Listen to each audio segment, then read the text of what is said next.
Hello friends, आज मैं आप सबको इंडियन एयरफोर्स के रैंक्स के बारे में बताने वाला हूँ।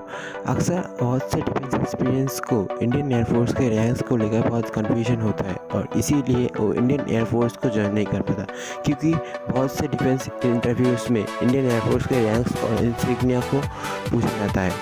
तो तब जैसा कि आप सबको पता होगा, इंडियन एयरफोर्स दुनिया की चौथी सबसे बड़ी एयरफोर्स है और इंडियन एयरफोर्स 8 अक्टूबर 1932 को ब्रिटिश एम्पायर के सहायक वायुसेना के रूप में स्टैब्लिश किया गया था। तो इसीलिए इंडियन एयरफोर्स का रैंक्स का स्ट्रक्चर रॉयल एयरफोर्स में ही आधारित है।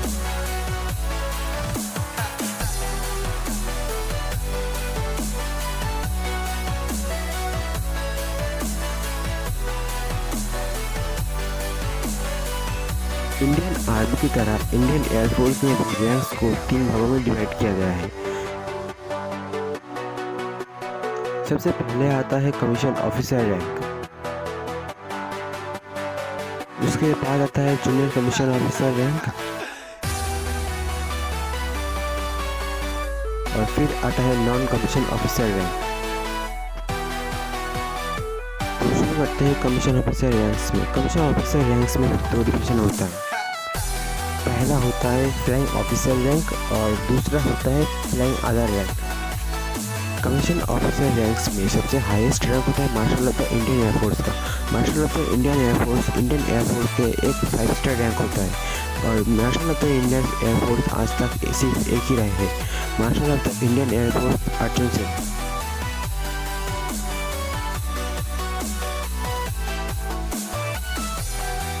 उसके बाद जो रैंक आता है उसे एयर चीफ मार्शल रैंक कहते हैं। Air chief marshal Indian air force के चीफ को दी जाती है और मौजूदा समय में इंडियन एयरफोर्स के चीफ है Mahendra Singh Dhanoa. Chief marshal rank एक 4 स्टार रैंक होता है। उसके बाद जो रैंक आता है उसे एयर मार्शल का रैंक कहते हैं और एयर मार्शल इंडियन एयरफोर्स के 3 स्टार वाला रैंक होता है, जो कि एयर चीफ मार्शल के बाद आता है। किसी भी वक्त में ज़रूरत के समय में एयर चीफ मार्शल का पद एयर मार्शल भी लेता है। Air vice marshal rank. Air vice marshal rank Indian air force के 2 स्टार वाला 3rd हाईएस्ट रैंक होता है।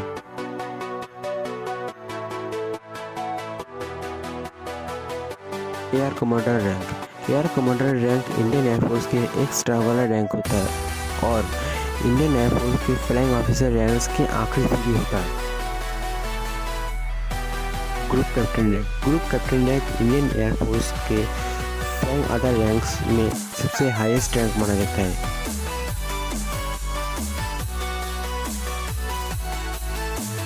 Wing commander rank. Wing commander rank Indian air force के फ्लाइंग अदर रैंक्स में 2nd हाईएस्ट रैंक होता है।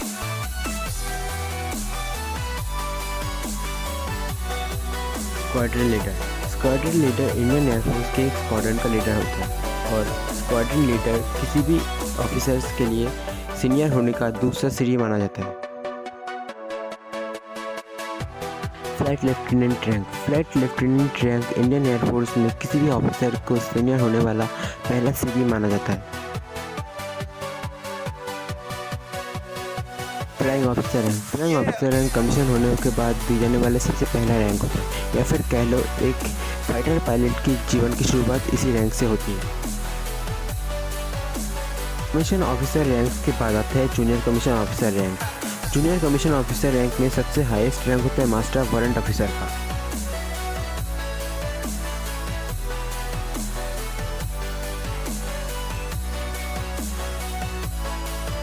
Warrant officer rank. Warrant officer rank master warrant officer rank के बाद आता है, जो कि जूनियर कमीशन ऑफिसर रैंक्स में 2nd हाईएस्ट रैंक होता है।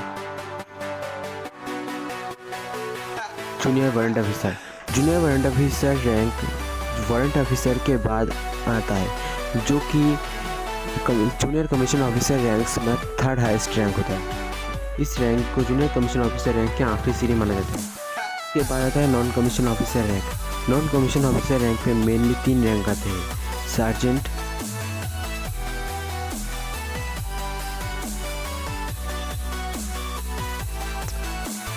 कॉर्पोरल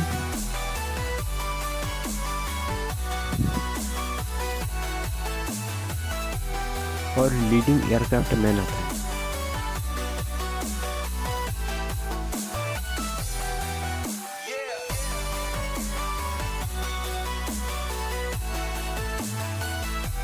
एयरफोर्स में सबसे जूनियर रैंक होता है एयरक्राफ्ट मैन की, जो कि एक आधा रैंक में आता है, और एक एयरक्राफ्ट मैन के पास कोई भी इंसिग्निया नहीं होता।